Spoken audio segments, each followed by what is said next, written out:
Our stories are brilliant. We are resilient. Our stories are brilliant. We are resilient. Hello, resilient listeners. This is Jen Chambers, or actually the AI voice representing Jen Chambers. I have a bad cold this week and have lost my voice, so AI to the rescue. Trans Day of Visibility was recently, and with the ongoing political situation, I wanted to post an uplifting episode with lots of rainbows to show support and solidarity for the LGBTQIA+ community. One of my most favorite episodes I've ever done is a series where I interviewed the outstanding human, Gilly the Sunshine Wizard.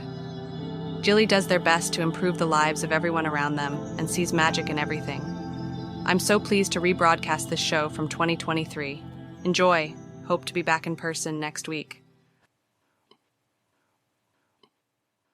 We are so excited today to have Gilly the Sunshine Wizard with us today. Thanks for being here.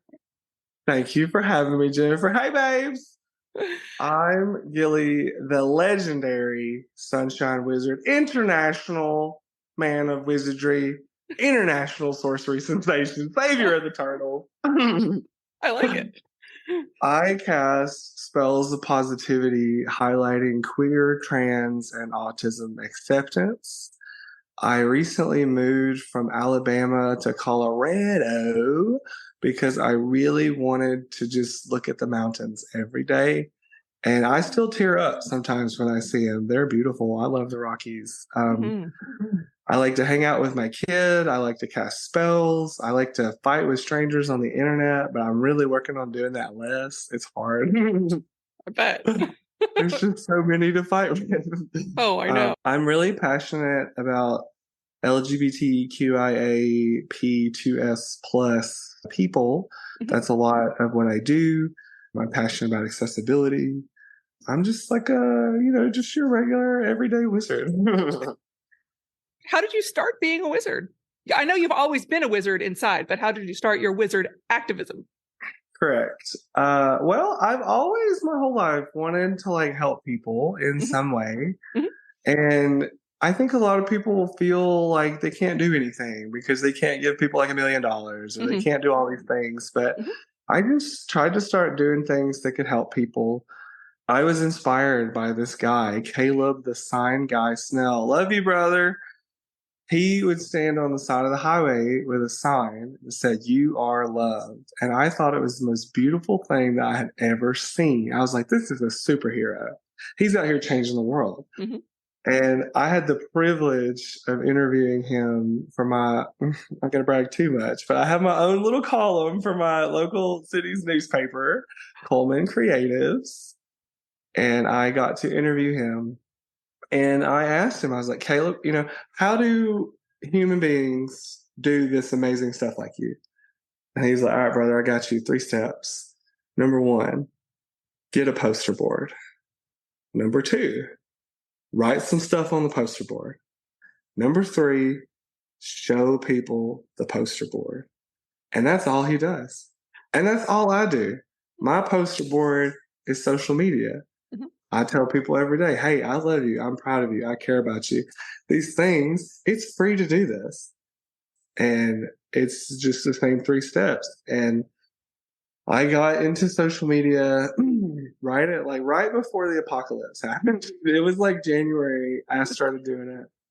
And I didn't really kind of know what I was doing or whatever. And I got these big googly eyes. Can I say something that's kind of adult, or is that not? Oh, yeah, for sure. Yeah. Okay, bad. It's not too bad.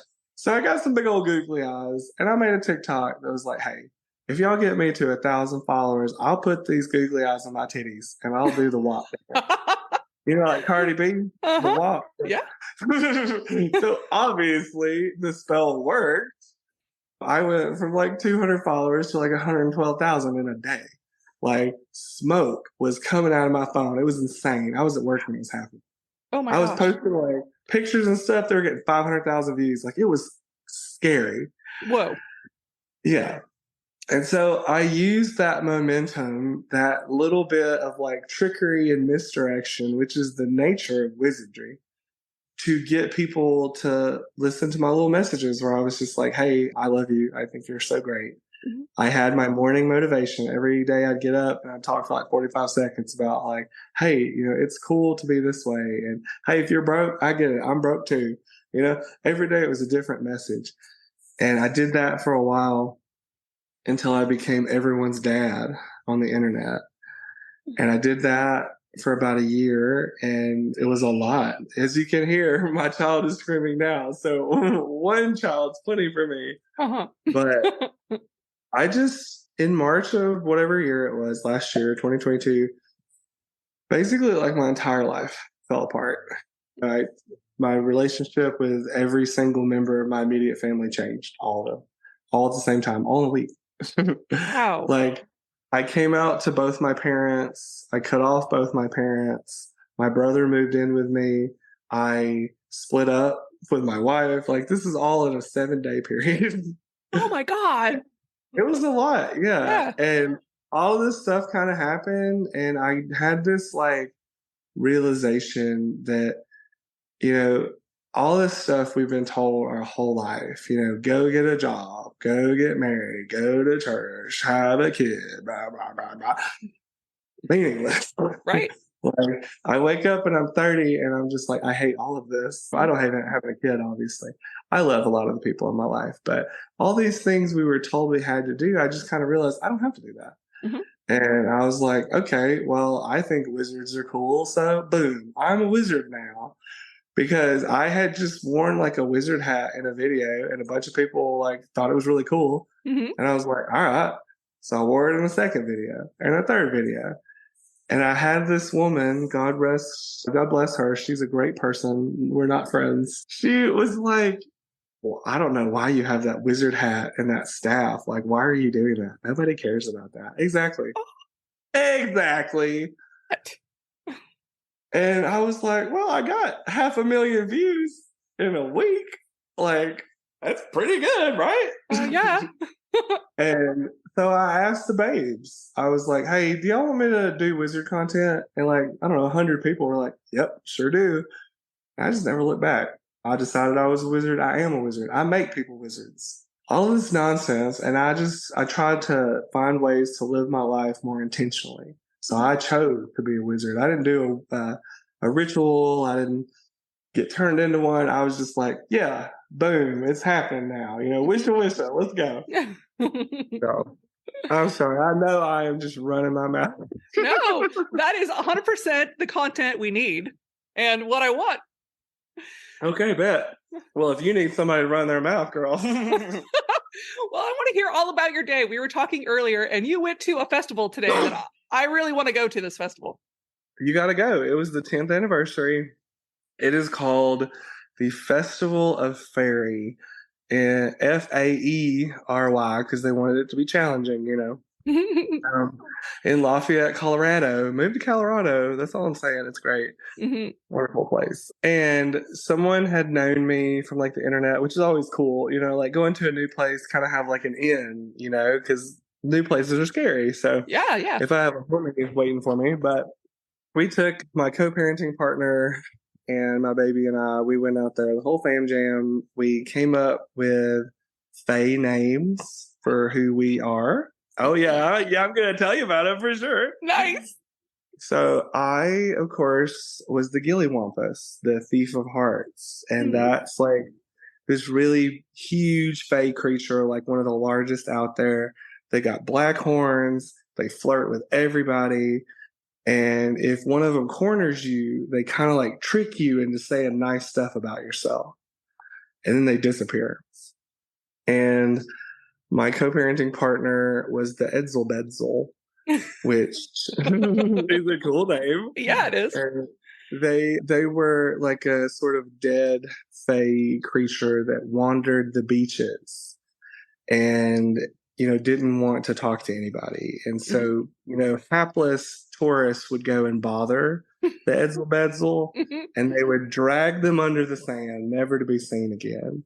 And, legends say that people would find sand dollars at places where this would happen. And finally, we have the mamushka, which we kind of fleshed out the backstory for that a little bit. But then on the car ride there, we really nailed it.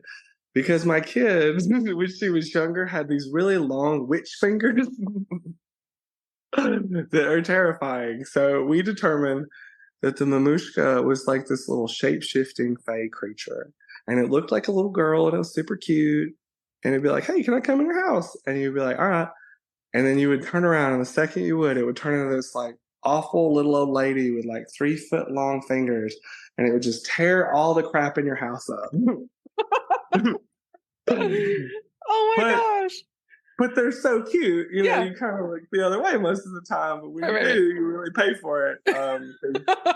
My daughter's thrown my phone across the room at least 3 times this week, So that's my long winding answer before we even get into the day. But we went to the Festival of Faery, and everybody was just so nice. And there were so many different types of fae. There was a fae catcher. There was a Pokemon there. I always like to have a little thing with me when I go places, because sometimes it's hard to talk to people, but I find if I have a plan when I go into it, then it kind of works out. So I have my magical little treasure chest, and I've filled it with cursed crystals.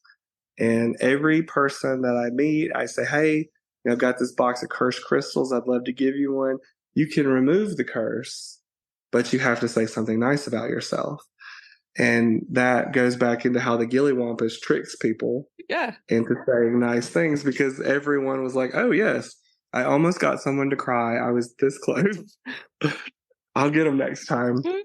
But we met a lot of fantastic people, and my daughter got to take a picture with the Queen of the Fairies, Spring, and she is my kin, so she stole something from the Queen's crown. If they hear this, I'm so sorry. And I got to meet the Queen of the Fae, and I gave her a Florgatron crystal, thus cementing the relationship between Gilly the Sunshine Wizard and the Fae community at large. And I got some like big, beautiful wings that I got to wear. I love fairy wings. And while I was there, I made a video with some other fae creatures about how fae come in different shapes and sizes, and they're all beautiful in their own way, and that's okay. So after just the ecstasy of just dancing with the fae for like a half a day, I came home and I checked my Facebook, because I'm hopelessly addicted to my phone, aren't we all? Yes. And I found that the town I live in, Greeley, Colorado, I have to practice saying it like that. I've always wanted to say Colorado, but the people here are like, it's Colorado. No, actually, everybody here is so nice. Don't let me lie to you. They're so nice. It's spooky how nice the people are here. But the city had commented on my Facebook post and said, hey, we like you. We think you're a cool person, and we're glad you're here. And I'll send you the message to they called me like a mover and shaker, like something like that, like cool stuff. Wow. And I just sobbed and sobbed and sobbed, because it felt so good. And I haven't even done anything like super cool here yet. For a long time in Coleman, Alabama, where I used to live, I hosted all these queer events. I did all these things for inclusion, all this kind of stuff. And the city kind of just like begrudgingly accepted that I was alive. I even had friends in local government, and when they would like want to say nice things to me, it would always have to be in a direct message. It couldn't be anything that could be in public. Right. And that was for like I had an event in that town that had 260 people. That's the largest queer event in Coleman history. Oh, yes. Yeah, maybe next year there'll be more people there. I hope it gets bigger every year. There's an event called Coleman Comes Out, and gosh, they really needed it. But no recognition, and that's fine. Like, I don't care. But to receive this recognition from these people that I barely know, that I just love this town. They just planted flowers everywhere in downtown. So everywhere you walk, there's different flowers, all different shapes and sizes. There's all different shapes and sizes of people here. Everyone is different. And it's just so wonderful. And I love it so much. And I feel like I'm home, Oh. you know? And Uh-huh. for those people to be like, yes, we think you're cool. Right. That, you know, what else can you ask for? But that's not even the whole day, Jennifer. There's more? Oh my gosh. There's more, Jennifer. But wait, there's more. But wait. You know, back in my old town, I had self-appointed myself the king of the Coleman gays. Well, someone has to. Come on. Exactly. And I ruled with an iron fist. I had my pride organization, and I was like, listen, y'all, this is a team, but what I need you to understand is this is my team, okay? This is my baby. I'm not fighting with anybody. This is what's happening. You can stay or you can go. And we did a lot of really amazing stuff. But I was the king of the Coleman gays. And so when I moved here, what I really did was like search out the other queer people. I wanted to know who was here, who was doing the stuff, what was going on. And I didn't really have any answers until I did. And today I got like involved with Greeley's Pride organization. I met like the founders. I spoke with them about it. I'm like getting ready to volunteer at their Pride event. Like it was just bang, bang, boom. Everything that I wanted to happen today did. Oh. You know, I had like my magical whimsy. I had my like ruthless career politician thing filled, and I got all the attention that I so desperately needed. And now I get to have a wonderful conversation with you. That's part 4 of the really good day. And I am so appreciative for you having me on this podcast, because I told people that I've been threatening to be on it for a while because I'm just such a booger to try to schedule in. And I just appreciate you so much for your grace and patience, and just the amazing person that you are. Just in the little bit that I read about you and talking to you, I just think you're the coolest. And this podcast, I'm really proud to be on. So thank you. Thank you so much. Thank you. The thing I love about your story that you just told us was how it seems like the universe is pointing all the signs. You're in the right place. You're doing the right thing for you. I feel it every day. It's I came here, I made a video about how stupid it was that people are upset about self-diagnosis autism. Well, the reality of it is that we live in a capitalist hellscape where everything costs $1 billion, right? You know, and there's not really a strategic advantage to getting an autism diagnosis. Like, you don't get superpowers; they don't give you a bonus or anything. Like, you just have a piece of paper. Yeah.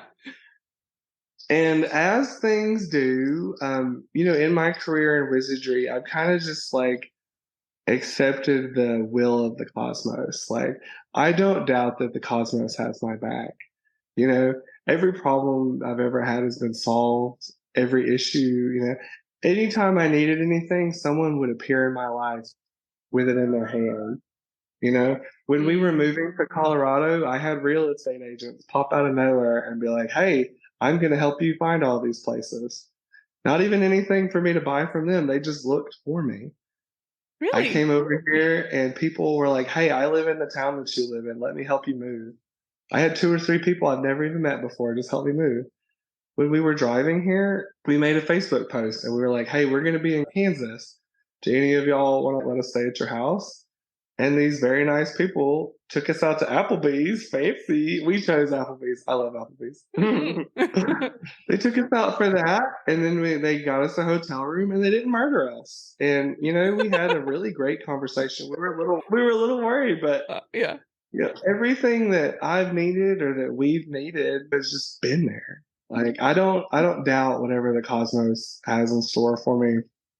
What was I telling you before I got into all of this? It was about moving here and the nature of it. Goodness gracious. Oh, I made that video about autism and a counselor messaged me and said, hi, I'm Dr. Deirdre. I can say her name because I'm allowed to advertise for her, but she's a great woman. Anyway, excellent. I'm Dr. Deirdre. I'd like to give you a free autism diagnosis. And I was like, okay, great. This sounds perfect. Yeah. I asked a bunch of questions first just to make sure that I wasn't getting scammed, and I wasn't. And I went over there and I got diagnosed with autism, ADHD, and some other stuff, like a little grab bag, And I don't know, it was just like all these clouds that had been in the sky just kind of like moved out of the way. And I don't know, everything is just working out. And I'm very blessed and I'm very thankful. And I just have so much gratitude for everyone in my life and everything in my life. And yeah, it's pretty sweet. I have several people in my life that either are diagnosed on the spectrum or think that they are and don't even know if they should seek out any sort of help, because what good is it going to do them? I would definitely recommend, at least, I'm not a doctor, so I'm a wizard. I'm going to give you some wizard advice. I would recommend at least reading about it. Yeah. If you think you're autistic, I'd say there's about a 700% chance that you are autistic. Because neurotypical people do not sit around and wonder, am I autistic? Right. They're like, their brain is working the way that it is intended to work. So they're like doing other stuff. They're not worried about it. But I think you can take, it's called like the RADS or something. And it was once an official diagnosis, or is still, but it's a pretty accepted test. And you can kind of take it. It's free. It takes like 15 minutes and it'll give you a score and you'll know how much autism you have. That's great. I mean, I have a brain injury, so I already have a pretty different brain anyway. Yeah. So, and it's cool to like know about it, because then you get to read into all these things that are like common things of autism, and you're like, oh, I'm not like a crazy person. Like other people think about things this way. Yeah. Other people don't like to be touched and jump out of their skin when humans touch them sometimes. That was one of the questions she asked me, and it cracked me up. Oh my gosh, that's 100% me. Yeah. No, like, I grew up in the South. Everybody hugs everybody. Everybody puts their hands on you. It's disgusting. And I grew up a hugger. And then I worked in fast food where everybody is just so terrible to you all the time. Right. I kind of had my spirit broken, and then I didn't want to hug anybody else. And I don't touch people without their permission, and people who touch me without their permission, they draw back nubs. Like, whew, I will shrivel the fingers off your hand. Don't you worry about it. Because it's so easy to not touch people without their permission. Like, it's free. Like, yeah. That's easy enough, right? It's easy enough. People just need to respect people. Now, I will take it sometimes from little old church ladies, because, like, I'm not going to yell at Miss Beverly. Like, she's fine. Like, all right, Beverly, you're okay, but maybe please don't do this. And plus, she's 70, so I don't know if she's going to listen to me. She might be kind of set in her ways at that point. But who knows? Maybe Miss Beverly can change. We never know. Well, we live in hope anyway. One of the things I was going to ask you was, what was the last time you felt joy? But it sounds like today was full of joy for you. I experienced like so much joy. I ain't even bragging about it. It's dope. I love it. And when I get like defeated by either my brain or reality or whatever's happening, like, I'll stay down for an amount of time, but almost every time the cosmos will send something to me. I can remember one day just being really down because of a lot of stuff that was happening with like the Pride event and these really hateful people. And I was just so sad. And I went to the gas station and I got out, and the person at the next dealie, their whole car was sunflowers. And you know how I feel about sunflowers. I love sunflowers. I have some growing. And it was all sunflowers. And so obviously my eyes lit up. I was so excited. And I looked at them and they're like, oh my God, you're that person from the internet. They were just as excited to see me as I was to see them. And we took a picture together. And I was like, yeah, not everybody in the world hates me. There's a lot of really cool people in the world. And I get these little gifts all the time, just these little reminders that like, it's not all bad. It can be bad, but like there's so much beauty, there's so much love, there's so much joy. So I experience joy a lot. I try to taste after it too. Yeah, I do things that make me happy, and I don't do things that don't make me happy. That's fair. That's fair. I think if more people live by those rules, oh my God, the world would be so different. This episode is sponsored by A Beautiful Fix, a soul-stirring podcast from Tracy Hill. After leaving her Fortune 500 career, Tracy now guides women back to themselves through powerful conversations, human design insights, and transformative retreats. Her free guide, Finding Your Beautiful Fix, simple shifts to rediscovering your inner power, is the perfect starting point if you're ready to feel more aligned, grounded, and connected to who you really are. Check out the podcast, A Beautiful Fix, on most major platforms, and grab the guide at abeautifulfix.com. Thanks for listening. Gilly is someone I was lucky to get to meet.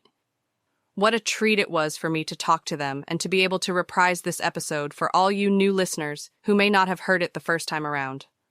Until next time, stay strong, stay inspired, and love your people. Sometimes we have to start over.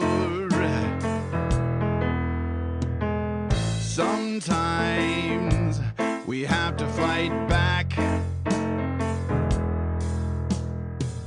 Sometimes it's all too much.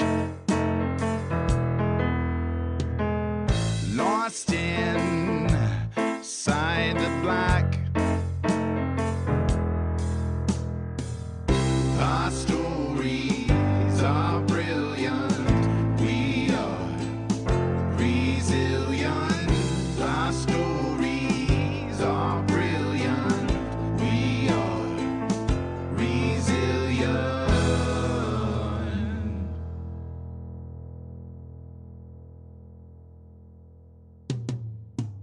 Sometimes we need to lift the voices of those who've overcome and expose the ones that made the choices to stay and fight, not